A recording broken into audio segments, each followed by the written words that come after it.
कह रही है अम्बाला की जनता, उनसे बातचीत करते हैं। सबसे ज्यादा प्रॉब्लम जो है बेरोजगारी की है।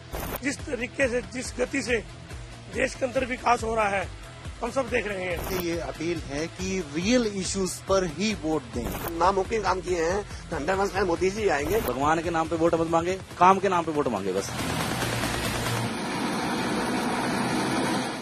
और अब हम पहुंच गए हैं हरियाणा की अम्बाला सीट पर।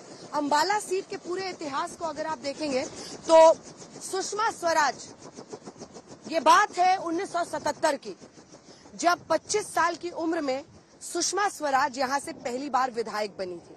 लेकिन उसके बाद से न सिर्फ सुषमा स्वराज एक बड़ी बीजेपी की नेत्री बनी, स्वर्गीय सुषमा स्वराज का कद भारत की राजनीति में चरम तक गया, वो देश की विदेश मंत्री भी बनी। लेकिन दूसरी तरफ कुमारी शैलजा की भी एक कर्म भूमि रही। अगर ये जन्मभूमि है सुषमा स्वराज की, तो ये कर्म भूमि है हरियाणा में कुमारी शैलजा के लिए। 2 बार वो यहाँ से सांसद चुनी गई हैं और उन्होंने एक बड़ा योगदान कांग्रेस को यहाँ पर आगे बढ़ाने में किया है। अनिल विज, वो भी बीजेपी के नेता यहीं पर मौजूद हैं। आइए अब चलते हैं अम्बाला के लोगों के बीच में, आखिर उनकी क्या राय है। इस बार अगर आप देखें, कुमारी शैलजा यहाँ से 2009 के चुनाव में जीती थी, लेकिन 14 और 19 में बीजेपी ने यहाँ पर बाजी मार ली थी। इस बार किसका पलड़ा दिख रहा है भारी? कौन से मुद्दे हैं जो सबसे ज्यादा वोटर को प्रभावित करेंगे? आइए चलते हैं।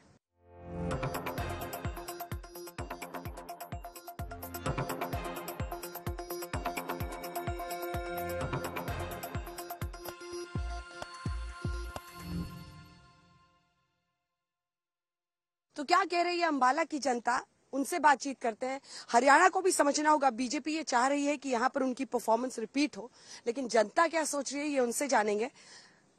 पहले तो तालियों के साथ आप सभी का बहुत बहुत धन्यवाद। इतनी गर्मी में आप लोग दोपहर में यहाँ इंतजार कर रहे हैं, बहुत बहुत थैंक यू सो मच। आप लोग क्या सोच रहे हैं इलेक्शंस को लेकर, क्या सोच रहे हैं? मिक्स्ड व्यूज हैं, बहुत एक्साइटमेंट भी है, बट डेफिनेटली जो काम ऑन ग्राउंड हुआ है उसको प्रेफरेंस दिया जाएगा एंड उसकी इवैल्यूएशन काम के साथ ही होगी। वोटर बहुत अवेयर है एंड वोटर को पता है कि उसकी राइट क्या है। वो सब समझ के वोट डालता है। आप क्या सोच रहे हैं? हम सोच रहे हैं कि जिसने सनातन धर्म को ऊंचा करा है और ऐसे ही लोगों को हमें वोट करनी चाहिए। हिंदुस्तान में रहते हैं, हिंदुत्व भावना रखते हैं और हिंदुस्तान का नाम ही आगे आना चाहिए। कितने फर्स्ट टाइम वोटर्स हैं यहाँ पर? कोई है फर्स्ट टाइम वोटर? आप में से कोई नहीं है फर्स्ट टाइम वोटर? नहीं है कोई? आप आओ, आओ जल्दी। आप क्या सोच रहे हो? फर्स्ट टाइम वोटर इलेक्शन को लेकर क्या सोच रहे हैं आप? अभी तो बहुत कुछ मतलब देखते हैं क्या, मतलब पहली बार वोट डाल रहे हैं तो भी देखते हैं किसको वोट डालेंगे। मतलब दोनों पार्टीज जो भी है, बीजेपी और कांग्रेस, दोनों में से मतलब मैनिफेस्टो के अंदर काफी युवाओं के बारे में देखा। दोनों का मैनिफेस्टो पढ़ा आपने कि बीजेपी क्या कह रही है, कांग्रेस क्या कह रही है? इतना अच्छे से तो नहीं पढ़ा, मतलब क्योंकि स्टडीज भी चल रही है, तो बाकी जो एड आती है टीवी के ऊपर, बाकी अभी देखते हैं किसको वोट डालेंगे। आप लोग क्या सोच रहे हैं? मैडम, आप जैसे एजुकेशन कैंपस में है तो हमारे तो ये राय है कि कर्मचारी को फायदा होना चाहिए। जो हमारी मांगे है काफी टाइम से पेंडिंग है, उनको पूरा करे बीजेपी सरकार या कोई भी सरकार जो भी आए उनको पूरा करे। हम उन्हीं को वोट देंगे, वोट उन्हीं के सब जो हमारे हक को लड़ेंगे। जो भी बोलना चाहता है हाथ उठाइएगा, मैं आऊंगी। मैम, मैं यहाँ पर प्रोफेसर हूँ पिछले 17 सालों से और हमें 3 महीने से सैलरी नहीं मिली। आप ये देखिए, होम लोन की स्टेट गवर्नमेंट को देना है या सेंट्रल गवर्नमेंट को देना है? स्टेट गवर्नमेंट को जी। ये एडिट स्ट्रक्चर में हम काम करते हैं ना, हमारी कोई ओपीएस में हम आते हैं जो 2006 के बाद सिलेक्शंस हैं, तो हालात बहुत अच्छे नहीं है। सरकार हमें बिल्कुल इग्नोर करती है। आप खुद समझ सकते हो, एडमिशन डेज हैं, बिल्कुल सेशन शुरू हुआ है, बच्चे भी स्कूल जाते हैं, किताबों का खर्चा है, सब कुछ है, और 3 महीने से सैलरी 3 महीने से हमें सैलरी नहीं मिली। ठीक है, आप देखिए, जो इस बार का वोट होगा वो सबसे बड़ा जो होगा काम के ऊपर होगा, 10 साल में जो काम हुआ है। और हम अम्बाला के लोगों को, जो अम्बाला में पर्टिकुलर काम हुआ है, जो विस साहब ने यहाँ पर काम करवाए हैं, कैंसर हॉस्पिटल है, हॉस्पिटल्स को बड़ा किया है, बहुत बड़ा शहीदी स्मारक है, टूरिज्म स्पेस जो है वो इसको बना दिया है, अटल कैंसर सेंटर जो बनाया है, तो कहीं ना कहीं उन जो काम है उनको देखते हुए जो वोट्स है वो डाले जाएंगे। भले ही लोकसभा के लिए हो, लेकिन जब डबल इंजन तभी बनेगा जब ऊपर मजबूत होगा तभी नीचे मजबूती आएगी। आप बताइए, आप लोग ऐसा होता है कि इतने साल हो गए ना कि बीजेपी ही आ रहा है। अब 5 साल और अगर हम बीजेपी को दे देंगे, अगर और किसी पार्टी को हम टाइम नहीं देंगे तो वो कैसे डेवलपमेंट होगा किसी और पार्टी के थ्रू? मैम देखिए 400 पार तो होगा इस बार, दैट इज फॉर श्योर। ये देखिए यहीं पे 4 लोग हैं, सब एकदम अलग अलग राय। यही है, दिस इज वाइब्रेंट डेमोक्रेसी। हाँ बताइए 400 आपको कैसे लग रहा है 400 पार? क्योंकि हमने काम किया है, बीजेपी ने काम किया। I am not from any political party, but BJP में जो दिखा है, जो हमारी जो कंट्री को जो लीड किया है उन्होंने, मोदी ने, तो definitely it will work. Ma'am BJP for sure, BJP for sure. क्यों? बस मोदी जी को आगे ले जाना है। मोदी जी को ले जाना है? हाँ जी। बीजेपी इस बार आएगी, 100% श्योर है। और जो उन्होंने जैसे राम जन्मभूमि के ऊपर काम किया है, मंदिर के ऊपर काम किया है, हिंदुत्व के ऊपर काम किया है, जो हमारी प्रोटेक्शन हो रही है जम्मू कश्मीर पे, इसलिए हमारे जो वोटर्स हैं सेंटर में मोदी जी को ही लेकर आएंगे। मैं हमारे तो यही है कि हमारी पेंशन दोबारा लागू की जाए जो बंद हो गई। OPS, old pension. हाँ जी, देश भर में हम लोग घूमते हैं, बिल्कुल बिल्कुल। बस मैम वही से हमारा ओपीएस का ही है मैम। मैं नेताओं की पेंशन हमारे नहीं। जी, सबसे पहले तो करतारपुर कॉरिडोर दिया मोदी जी ने, 317 हटाई, राम मंदिर बनाया, सड़कों का विकास हम सब देख रहे हैं। अगर ज्यादा नौकरियां नहीं है तो आज रिक्शे वाले को भी 10 लाख से लेकर 50 लाख तक के लोन मिल रहे हैं। जिस तरीके से, जिस गति से देश के अंदर विकास हो रहा है हम सब देख रहे हैं, देश की इकोनॉमी को हम देख रहे हैं, तो मेरे हिसाब से तो ओनली मोदी। आप क्या सोच रहे हैं चुनाव पर? मैम क्योंकि ये नेशनल चुनाव है तो इसमें एक सशक्त केंद्र और एक सशक्त सरकार जो है वो हमें जरूर चाहिए, जो नेशनल और इंटरनेशनल लेवल पे हमारे देश के लोगों की सही तर्जमानी कर सके। और दूसरा, जो इंफ्रास्ट्रक्चर जिसमें अभी थोड़ी बहुत कमी रह गई है वो ठीक हो। एजुकेशन में नो डाउट बहुत ज्यादा मतलब इंस्टीट्यूशंस खोले हैं, चाहे आईआईटी हो, आईएसएससी हो, आईएमबीज हो, रादर हेल्थ में एम्स हो। उसके अलावा अभी और बहुत सा काम भी बाकी है, वो भी करने के लिए हमें एक सशक्त केंद्र की जरूरत है। इंटरनल और एक्सटर्नल सिक्योरिटी को लेकर, जैसे पहले क्या होता था कि हमें अक्सर रेडियो के ऊपर, टेलीविजन के ऊपर, अखबारों में ये इश्तिहार देखने को मिलता था कि कोई भी स्निग्ध वस्तु जो है वो बम हो सकती है। कम से कम पिछले 8-10 साल से हमने वो नहीं देखा। ऐसा लगता है मैम कि इस वक्त जो जनमानस है वो बहुत ज्यादा डिलेमा में है और उनको लगता है कि मतलब कहाँ जाएं, क्या करें, क्योंकि सबसे ज्यादा प्रॉब्लम जो है बेरोजगारी की है। यूथ के सामने कोई भविष्य नहीं नजर आ रहा और एजुकेशन के मामले में भी जितना कुछ होना चाहिए था वो नहीं हो रहा। मोदी ही आएगा, तो इतने काम कर दिए जो आज तक हुए ही नहीं। 370 ये वो नामुमकिन काम किए हैं, तो 100% मोदी जी आएंगे। ये वोट मोदी जी के नाम की है।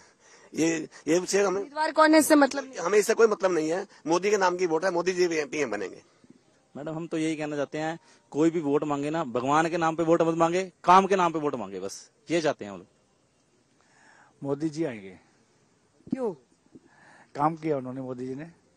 हाँ, आप में से कोई बोलेगा? आप बोलिए।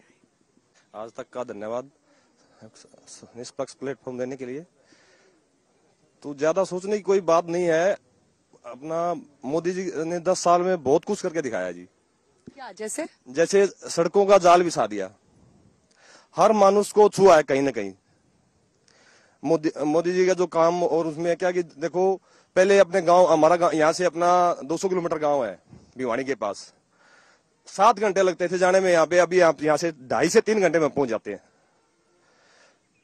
बुढ़ापा पेंशन, विडो पेंशन, कितना डीबीटी के डिजिटल के तहत सब एक पैसा मतलब जो लाभार्थी है उसके खाते में चला जाता है। पहले सरपंच, नंबरदार, धौलपोश खा जाते थे सबका पैसा। मतलब 3,000 रुपए अगर कहीं मिलना है तो वहां पे 1,000 रुपए भी नहीं मिलता था, 500 रुपए देते थे 6 महीनों में। और ऐसे अंगूठा लगवा लेते थे सब जगह, सरपंच, नंबरदार ऐसे अंगूठा लगवा लेते थे 6 जगह। ऐसे अंगूठा लगवा लेते थे, नहीं सॉरी, ऐसे अंगूठा लगवा लेते थे 6 जगह, लेकिन पैसा नहीं देते थे। ऐसे ही पटवारी, कानूगो, कोई मुआवजा किसान का मतलब मानदेय, कहाँ का सभी आंतरिक रूप से सुरक्षा, बाहरी रूप से सुरक्षा। मोदी जी ने हर क्षेत्र में देश का विकास किया है और विकसित भारत को मतलब कामयाब करने के लिए, रोकने के लिए मोदी जी को वोट देना चाहिए ज्यादा से ज्यादा। देना चाहिए।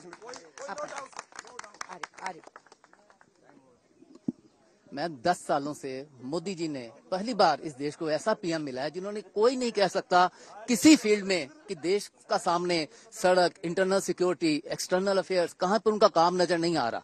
जुल्म हो जाएगा यदि आने वाले 5 साल उनको नहीं दिए जाएंगे। 60 साल कांग्रेस को दिए गए, 10 सालों के उपरांत हम बोलने शुरू हो गए हमें चेंज चाहिए, हमें चेंज चाहिए। What is this? और 10 सालों में उन्होंने एक रस्सा बना के दिया है। आने वाले 5 साल यदि ऐसा गुनाह कर दिया गया हिंदुस्तान ने तो ये बहुत भारी अनर्थ हो जाएगा हिंदुस्तान के लिए। और हर हालत में मोदी जी आने वाले हैं, मोदी जी ही आएंगे। नमस्ते मैम, मैं एक सैनिक हूँ मैम। बहुत अच्छा विकास हुआ है, बहुत अति क्या विकास क्या हुआ है? विकास जिन्हें विकास किया है। और बस हमारी उनसे एक ही विनती है कि जो युवा वर्ग की तरफ ध्यान दें, क्योंकि रोजगार नहीं रहे, बच्चे खराब, और बाकी बहुत अच्छा है और वही आएंगे जी। ठीक है, तो तालियों के साथ आप सभी का बहुत बहुत धन्यवाद। अंबाला की जनता ने क्या कहा? अगर कोई बचा है किसी को बोलना है तो इशारा कीजिए, मैं उससे कौन आइए जल्दी आइए बताइए क्या सोच रहा है। और क्या अगले साल फर्स्ट टाइम वोटर आप कब बनोगे? यस मैम, नेक्स्ट ईयर बनूंगी। बहुत अच्छा। वैसे अंतर्राष्ट्रीय स्तर पर तो भारत काफी ऊंचे स्तर पर पहुंच चुका है, बट करंटली जो local problems general public face कर रही है उस चीज पर जो विकास करेगा गवर्नमेंट उसी की बननी चाहिए। क्या क्या लोकल इश्यूज आप रेज करना चाहेंगे? करंटली मैम अंबाला में मैम जैसे नगर निगम का इतना बड़ा इशू है, काफी सालों से देखने को मिल रहा है, और ट्रैफिक एंड एनडीसी का मुद्दा मैम, ये जो जनरल पब्लिक है इस चीज से काफी परेशान होती है। अंतर्राष्ट्रीय या राष्ट्रीय स्तर पर तो काफी ऊंचे स्तर पर हम पहुंच चुके हैं, बट जो लोकल प्रॉब्लम्स बच्चों को फेस करनी पड़ती है। वंशप्रीत कौर, ताली बजाइए भाई इनके लिए। अगले साल ये वोटर बनने वाली है, लेकिन अगर इतना अवेयर वोटर हो जाएगा, वो अपनी परेशानियों का, अपने इलाके की परेशानियों पर पहले से चिंता करेगा, तो शायद वो ज्यादा अवेयर होकर। एक बार फिर तालियों के साथ आप सभी का बहुत बहुत धन्यवाद। घनी दोपहरी धूप में अपनी बातें बोले। आइए दादा, एक छूट गए हैं भाई, जल्दी आइए। एक कैमरा वाले। मैडम जी आपसे पहले धन्यवाद, आपको टीवी देख रहे थे, साक्षात आपके दर्शन के। मैं तो ये चाहता हूँ बदलाव होना चाहिए, क्योंकि जनता, हम लोग लाइन में खड़े होके इतनी वोटिंग करते हैं, हमारे लिए सरकार ने ऑनलाइन कर दिया, इतनी कागज कार्रवाई लगा दी। कागज कार्रवाई कम होनी चाहिए, न कि हाँ कागज कार्रवाई बहुत ज्यादा है इस देश के अंदर ऑनलाइन के चक्कर में।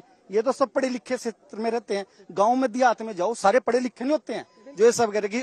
इस देश के अंदर अब भी 80% अनपढ़ लोग हैं, उनके लिए तो बड़ी मुश्किल होती है हॉस्पिटलों में जाना, किसी को बताना, किसी को करना। हर एक आदमी बाबूजी वो नहीं करता, उनका जवाब। कागज पत्री आप चाह रहे हो थोड़ा कम होनी चाहिए, ये सरकार कागज कार्रवाई पर ज्यादा ध्यान दे रही है। ठीक है, इसी के साथ तालियों के साथ आप सभी का बहुत अभिनंदन।